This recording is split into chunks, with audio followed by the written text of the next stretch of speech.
이사야서 55장 8, 9절 그리고 출애굽기 33장 12절로부터 16절까지의 말씀을 함께 읽으시겠습니다. 이는 내 생각이 너희의 생각과 다르며 내 길은 너희의 길과 다름이니라. 여호와의 말씀이니라. 이는 하늘이 땅보다 높음같이 내 길은 너희의 길보다 높으며 내 생각은 너희의 생각보다 높음이니라. 아멘. 그리고 출애굽기입니다. 33장 12절입니다. 모세가 여호와께 아뢰되 보시옵소서 주께서 내게 이 백성을 인도하여 올라가라 하시면서 나와 함께 보낼 자를 내게 지시하지 아니하시나이다. 주께서 전에 말씀하시기를 나는 이름으로도 너를 알고 너도 내 앞에 은총을 입었다 하셨사온즉 내가 참으로 주의 목전에 은총을 입었사오면 원하건대 주의 길을 내게 보이사 내게 주를 알리시고 나로 주의 목전에 은총을 입게 하시며 이 족속을 주의 백성으로 여기소서. 여호와께서 이르시되 내가 친히 가리라. 내가 너를 쉬게 하리라. 모세가 여호와께 아뢰되 주께서 친히 가지 아니하시려거든 우리를 이곳에서 올려보내지 마옵소서. 나와 주의 백성이 주의 목전에 은총 입은 줄을 무엇으로 알리이까? 주께서 우리와 함께 행하심으로 나와 주의 백성을 천하 만민 중에 구별하심이 아니니까. 아멘. 오늘은 하나님의 수는 무궁무진합니다 라는 제목으로 말씀을 함께 나누어 보려고 합니다. 참 미래에 대해서 어떤 감정을 가지고 계시나요? 우리가 미래는 한 치 앞도 알 수 없지 않습니까?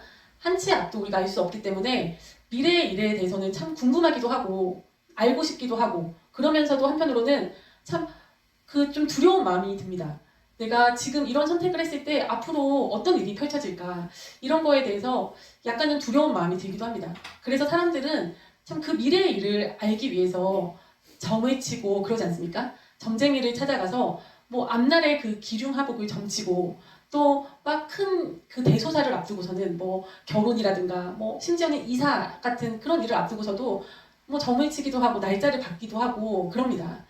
그리고 우리 믿는 사람들도 참 하나님을 믿지만 그 믿으면서도 그 미래에 대해서 그런 두려운 마음으로 그 점치는 듯한 그런 안 좋은 의도를 가지고 그런 마음을 가지고 때로는 참 예언 기도를 받으려고 쫓아다니기도 하고 그러지 않습니까?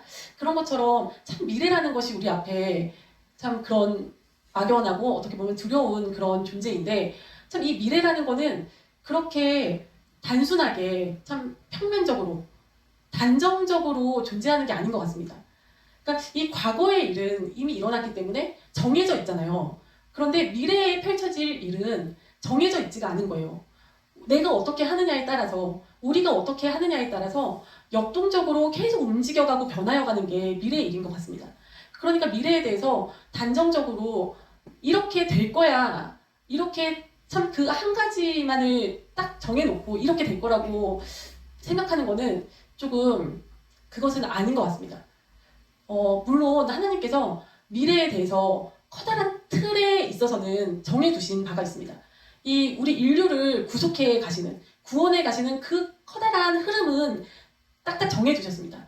뭐 예를 들어서 당연히 예수님께서 이 세상에 오시고 태어나시고 또 십자가상에서 죽으시고 또 부활하시고 승천하시고 또 다시 재림하시고 또 천년왕국이 이루어지고 마지막으로 새하늘과 새 땅이 이루어지는 그 인류의 구원사 그것은 하나님께서 커다란 틀은 정해놓으셨지만 주요 그런 사건들은 정해져 있지만 그 안에서 어떠한 방법으로 그 일이 이루어져 가느냐에 있어서는 또 얼마나 시간이 걸리느냐 또 어느 날 어느 때에 그 일이 벌어질 것인가 이런 거에 대해서는 어쩌면 정해져 있지 않은 것이 아닐까 이런 생각이 듭니다. 왜 요한계시록도 그렇고 마태복음도 그렇고 예수님의 재림에 대해서 말할 때 그 날과 그때는 아무도 모른다고 하지 않았습니까? 천사들도 모르고 심지어는 예수님도 모르시고 성부 하나님만 아신다고 그렇게 되어 있는데 그것이 알 수 없을 뿐만 아니라 어떻게 보면 참 정해져 있지 않은 것이 아닌가 그때와 시는 그런 생각이 듭니다. 왜냐하면 하나님께서는 참 변치 않으시는 분이시죠. 하나님께서는 참 불변하시는 분이시지만 하나님과 그 관계를 하는 우리 인간들은 얼마나 시시때때로 변합니까? 하루에도 12번씩 변하는 게 사람 아닙니까? 이 인간들을 상대하시다 보니까 변수가 있는 것 같습니다. 그래서 우리도 사람들도 어떤 일을 계획할 때 참 중요한 일을 앞두고서는 여러 가지 막 대안을 두지 않습니까? 막 이런 일이 벌어졌을 때는 1 안으로 가고 또 이것이 좀 틀어졌을 때 이렇게 시나리오를 짜면서 이 부분이 틀어졌을 때는 대안으로 2 안을 또 만들어 놓고 또 3안을 만들어 놓고 이렇게 여러 가지의 대안을 가지고서는 아주 중요한 일은 우리가 참 그 계획을 하고 그런단 말입니다. 근데 하나님께서 얼마나 많은 수가 있으시겠습니까? 무궁무진하시겠죠. 하나님의 그 대안들은, 방법들은. 그래서 하나님께서 어떠한 목표점을 가지고서는 이 인류 역사를 이끌고 가시지만 그 안에서 참 수많은 변수들이 생기지 않습니까?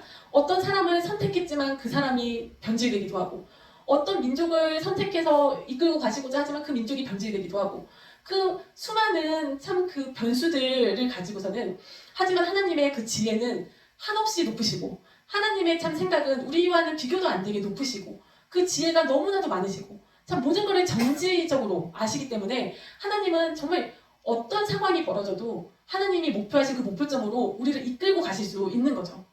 만약에 하나님께서 첫 번째 A 안으로 이끌고 가시다가 그것에서 뭔가 이게 변수가 생겼을 때, 그 일이 틀어졌을 때는 B 안을 갖고 가시고 C 안을 갖고 가시고 D 안을 갖고 가시고 이렇게 보관이 엄청 많이 있으신 거예요, 하나님께서는.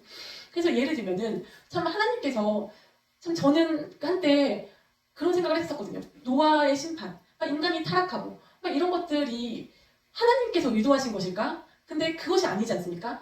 우리 인간이 타락하고 인간이 악행, 죄악을 저지르고 변질되고 우리가 이런 것을 하나님께서 그것을 의도하신 것이 아닌데 우리 인간이 악하기 때문에 그런 일들이 벌어지는 거예요. 그러니까 노아를 하나님께서 사람을 처음에 창조하실 때 참 그 노아의 홍수 심판, 그때 얼마나 그 세상이 악하다고 하셨습니까? 참 너무나도 사람들이 참 생각하는 것마다 악이어가지고 참 하나님께서 인간을 지으신 거를 한탄하시고 근심하셨다고 나오지 않습니까? 근데 하나님께서 인간을 지으실 때 그런 의도를 갖고 지으신 게 아니에요. 우리 인간을 그렇게 악해지도록 그런 의도를 갖고 지으신 게 아닌데 그렇게 인간들이 전부 악한 생각만 하고 너무너무 타락하다 보니까 하나님께서 모든 인류를, 모든 생명을 다 멸하시고 노아의 8 식구만 가지고 다시 시작하지 않으십니까? 그 정도로 하나님의 수는, 참 하나님은 그렇게까지도 하실 수 있는 거예요.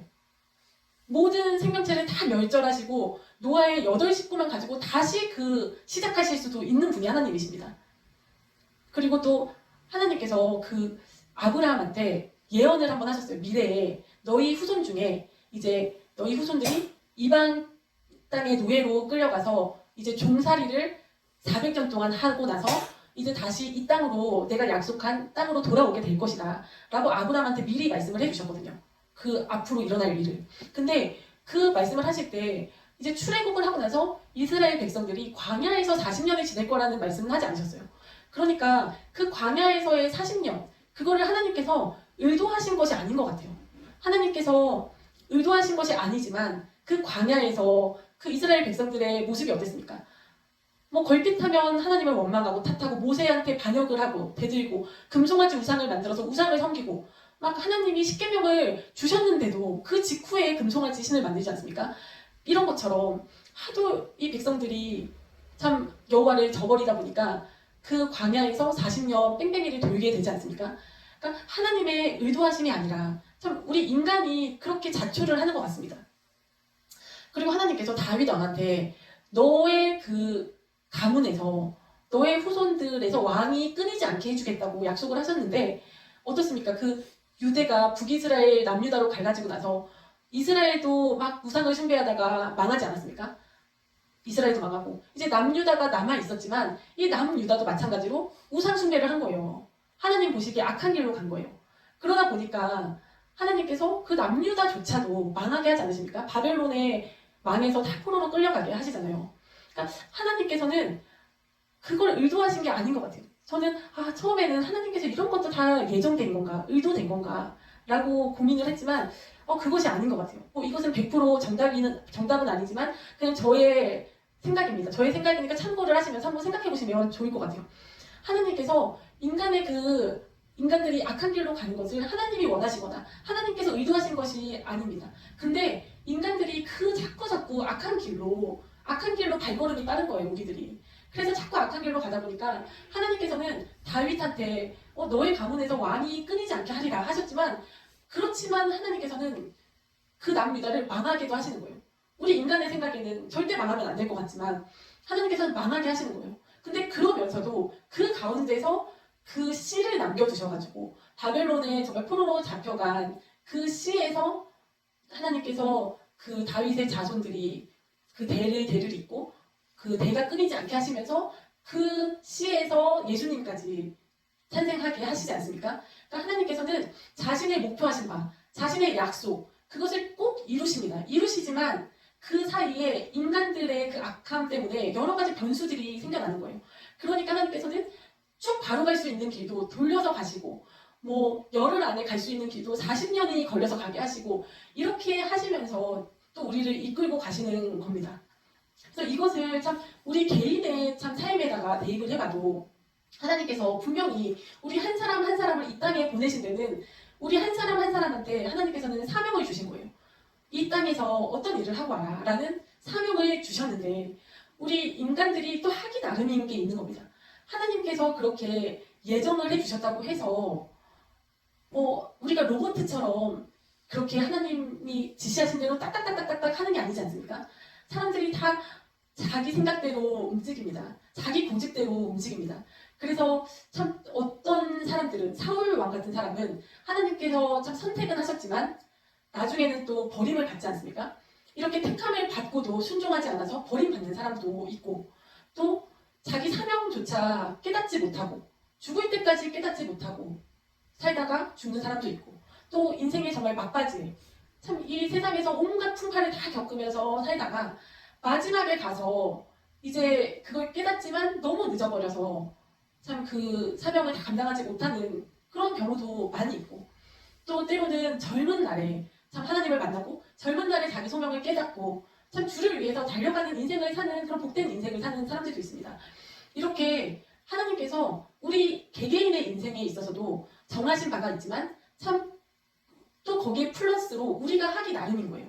그렇기 때문에 우리가 참 모든 선택을 할 때, 인생의 길을 갈 때 주님 앞에 참 그 길을 여쭤보는 것이 너무나도 중요할 것 같습니다. 하나님께서 기뻐하시는 그 길이 무엇일까? 내가 여러 가지 방향의 갈래길이 있지만 어떤 길을 선택해서 가야 될 것인가? 이것을 끊임없이 길에 대해서 하나님께 여쭤보는 거죠. 그것을 하나님께서도 너무 기뻐하실 것 같습니다.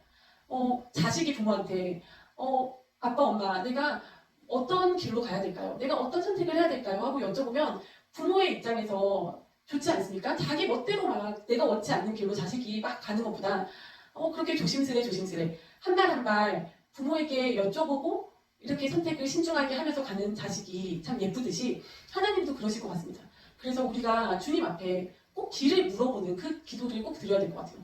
모든 선택을 함에 있어서 하나님께 여쭙는 그 기도를 꼭 하면서 참 그 인도하심을 따라서 사는 것이 필요할 것 같습니다.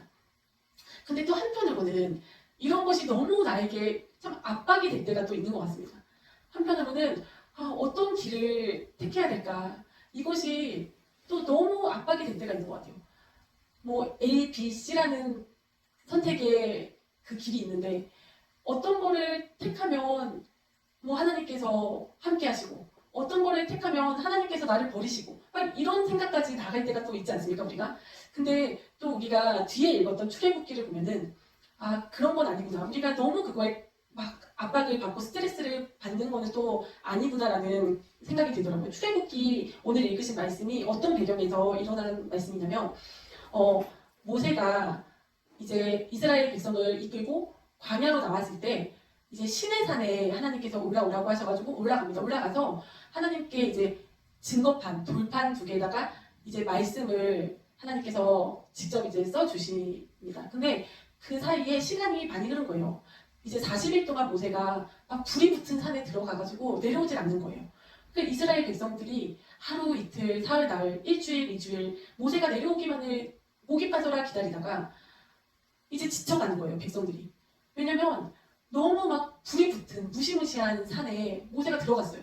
근데 시간이 막 날짜가 10일이 지나고 20일이 지나도 모세가 내려오지 않는 거예요. 그러니까 얼마나 이들이 당황스럽고 또 무서웠겠어요. 자기네들을 이집트에서 끌고 나온 지도자가 모세인데 모세가 사라진 거예요. 그러니까 이들이 이제 모세가 죽었나 보다 라고 생각했을 것 같아요. 모세가 안 올 수도 있겠구나 라고 생각을 하고 이제 아론에게 우리를 위해서 신을 만들어라 라고 하는 거예요. 그랬더니 이 아론이 사실은 이 이전에도 모세가 시내산에 한번 올라가서 그 증거판을 돌판을 갖고 내려오진 않았지만 하나님께 구두로 십계명을 받아서 내려와서 백성들한테 알려줬거든요. 특히나 이 아론은 제사장이잖아요. 그 모세의 형이지 않습니까? 그 아론은 알았어요. 우상을 만들면 안 된다는 것을. 그런데도 이 아론이 그 백성들의 요구에 이제 맞춰가지고 금송아지 우상을 만든 거예요. 그리고서는 이 금송아지가 너희를 이집트에서 여기로 끌고 나온 신이다, 여호와 신이다 하면서 그 금송아지를 막 이제 숭배를 하면서 막 광란에 그 파티가 벌어진 거예요. 그랬더니 이제 모세랑 하나님께서 시내 산 위에서 만나고 계신데 하나님께서는 그 산 밑에서 일어나는 일을 다 보고 계신 거죠. 그래서 이제 하나님께서 이제 진노를 하신 거예요. 그래서 모세에게 그 얘기를 해주셨어요. 너희 백성들이 이제 타락을 했다, 나를 버렸다 하면서 그 얘기를 해주시니까 모세가 산 밑에 내려가서는 그 일들이 일어나는 걸 보고서는 열이 받아가지고 하나님께서 주신 그 돌판을 집어 던져서 깨뜨려버리고 또 금송아지를 불에 태워서 갈아서 재를 다 사람들한테 마시게 하고 또 그 우상 숭배한 자들을 내 편에 모세 편에 서 있자는 누구냐 했더니 레위 지파가 나온 거예요. 그랬더니 그 레위 지파들에게 죽이라고 한 거예요. 그래서 막 형제 자매 막 그 부모 자식 간에 칼부림이 나고 막 이런 일들이 일어난 거예요. 그리고 나서 이제 하나님께서 모세한테 이제 이 백성들을 내가 다 멸하고 다 없애고 모세로부터 다시 시작하려고 하세요, 하나님께서. 근데 모세가 하나님께 사정사정을 하죠. 제발 이 백성을 멸하지 마십시오. 그러면 그 이집트나 이웃 나라들이 하나님에 대해서 어떻게 생각하시겠습니까? 이렇게 광야에서 자기 백성을 죽이려고 데리고 나온 신이구나 이렇게 생각하지 않겠습니까? 하면서 하나님께 막 간청을 해가지고 하나님께서 그 이스라엘 백성들을 다 죽이려는 그 생각을 돌이키세요. 그리고 나서 이제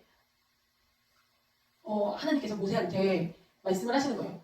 이런 어마어마한 사건이 일어나고 나서 모세한테 내가 너희한테 앞서서 나의 천사들을 보내가지고 그 이방 민족들을 다 미리 멸해놓겠다. 그리고 내가 너희들을 그냥 젖과 꿀이 흐르는 그 좋은 가나안 땅에 들여보내주겠다. 근데 하지만 나는 함께 가지 않겠다 이러시는 거예요, 하나님께서. 왜냐면 너희들의 그 죄악 때문에 내가 너희랑 함께 있다가는 니네를 다 죽일 것 같다. 그래서 내가 너랑 같이 함께 해주진 않겠다. 근데 니네 앞에 내 천사들을 보내서 그 이방 민족들을 다 미리 제거해놓고 니네한테 그 축복된 땅을, 가나안 땅을, 젖과 꿀이 흐르는 땅을 주겠다 하시는 거예요. 어떻습니까? 어떻습니까? 그 바라던 젖과 꿀이 흐르는 땅, 그 땅에 쉽게 들어갈 수 있는 거예요. 천사들이 미리 다 쌓아놓겠다는 거예요. 근데 문제는 하나님이 함께 안 가시겠다는 거예요. 그랬을 때 모세가 오늘 읽으신 본문의 말씀처럼 대답을 하는 겁니다. 모세가 하나님, 아무리 그렇게 좋은 땅에 그렇게 쉽게 들어갈 수 있다고 해도 저는 안 갈래요 하는 거예요. 하나님이 함께 안 해주시면은 아무리 그 젖과 꿀이 흐르는 땅에 우리가 그렇게 쉽게 들어갈 수 있다고 하셔도 안 갈래요 하는 게 모세의 그 대답이었습니다. 그래서 하나님, 우리가 주의 목전에 은총을 입었다는 그게 뭡니까? 주님께서 우리가 함께 행하심 때문에 우리가 특별한 거 아닙니까? 우리가 다른 민족과 다르게 구별된 거 아닙니까? 주님의 은총을 입은 거 아닙니까? 근데 아무리 그렇게 복을 주셔도 주님이 함께 하지 않으시면 다 그게 무슨 소용이 있냐는 거죠, 모세는. 그래서 하나님 필요 없어요. 안 갈래요. 하나님하고 그냥 함께 있는 게 더 좋아요. 함께 있을래요 하는 거예요. 그래서 이거를 보면서 그렇구나. 우리가 참 어떤 선택을 해야 될까? 나의 미래에 어떤 앞날이 펼쳐질까? 이걸로 우리가 때로는 막 압박감을 느낄 때가 있지만 하지만 그거보다 더 중요한 거죠. 물론 그게 중요합니다. 물론 내가 갈 길을 주님 앞에 여쭈어서 가는 게 너무 중요합니다. 근데 그것보다 더 중요한 거는 하나님과 함께 하는 거구나 라는 생각이 들더라고요. 내가 때로는 주님께 여쭈어 가면서 주님의 뜻을 구하면서 참 신중하게 산다고 살지만 때로는 내가 잘못된 선택을 할 때도 있지 않습니까? 때로는 내가 조금 그럴 때가 있습니다. 근데 그렇다고 하더라도 하나님께서는 정말 묘사시오, 기묘자시오 라고 하지 않습니까? 하나님께서는 너무 우리의 생각보다 높이 계신 분이시고 참 하나님의 수는 무궁무진하시고 하나님의 지혜는 끝도 없으시고 하나님께서는 정말 전지전능하신 그런 분이시기 때문에 우리가 그분의 손만 꼭 붙들고 간다면 그분이 우리와 함께 하여 주신다면 참 작은 실수를 할지라도 때로는 조금 잘못된 길로 들어설지라도 하나님께서는 다시 나를 또 그 길 가운데서도 또 다른 수로 또 다른 방법으로 또 인도하여 주시겠구나 이런 생각이 들더라고요. 그래서 참 우리가 모든 그 매사에 정말 우리가 인생을 살아가는 그 모든 선택의 순간순간 가운데 주님 앞에 길을 여쭈어보고 또 선택을 하면서 가야 하는 것이 너무나도 중요하고 또 그 가운데서 우리가 참 주님께 그렇게 기도하면서 간다면 우리가 항상 주님한테 명확한 대답을 듣고 선택을 할 수 있는 건 아니지 않습니까? 항상 그럴 수 있는 건 아닌 것 같아요. 그래서 때로는 조금 우리가 참 잘못된 선택을 한다고 할지라도 물론 그것이 하나님께서 기뻐하시지 않는 쪽으로 선택을 해가고 이러면 안 되겠죠. 우리가 알면서 그렇게 선택을 하고 이런 건 아니겠죠. 분명히 하나님께서 싫어하시는 뭐 예를 들면 직업도 있을 것이고 그런 하나님께서 하지 말라고 하신 분명한 뜻이 있는 방향은 우리가 당연히 피해야 하겠지만 그것이 아니라면 뭐 A 안이 있고 B 안이 있고 C 안이 있을 때 그 중에서 선택을 하는 문제라면 우리가 주님 앞에 기도하면서 주님의 뜻을 구하여 가면서 그렇게 주님의 손을 붙들고 살아간다면 어떠한 길로 가더라도 주님과 함께 한다면 우리가 너무나 그렇게 두려워할 필요 없다는 그런 생각이 들더라고요. 너무 압박을 느낄 필요는 없다는 거.